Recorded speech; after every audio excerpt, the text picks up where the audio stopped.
Hello, friends, and welcome back to Child of God Bible Study. Today we're reading from the book of Matthew, chapter 6, verse 26, and the Bible reads: Look at the birds. They don't plant or harvest or store food in barns, for your heavenly Father feeds them. And aren't you far more valuable to Him than they are? Today, I want to tell you a quick story. I was driving my kids to school and I started asking God random questions. I said, Lord, would you please tell me what is your favorite animal? And He said to me, birds. And I thought, this is probably just my mind. I was like, why? I was expecting lions, tigers. I mean, you're the Lion of Judah. And He said to me, because they're so much smarter than you think. And I talked myself out of this conversation thinking it was just me and my mind.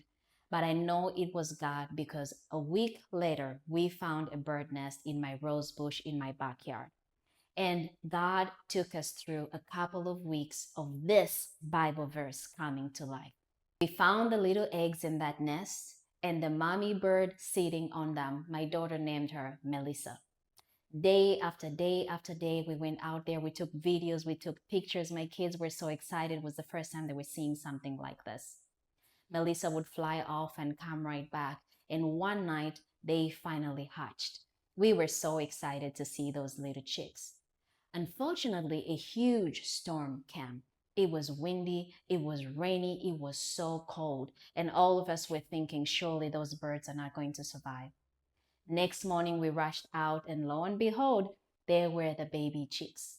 Nothing happened to them. They were right there where we left them, even through that storm.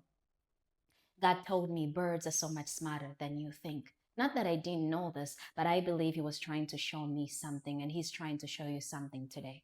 Melissa created this nest so intricately woven, so strong, so powerful, so strategically placed inside of that rose that even when the storm came and the winds blew, it was still standing.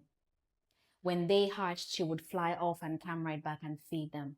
And one day we found them out of that nest, and my kids couldn't believe it. They said, Mommy, they're out of the nest. How did that happen? They looked like they were shaking and shivering, that they were not even strong enough to take one more step. And Melissa was watching from afar. And my daughter said, I think Melissa is running off with her boyfriend. She turned it into this whole story.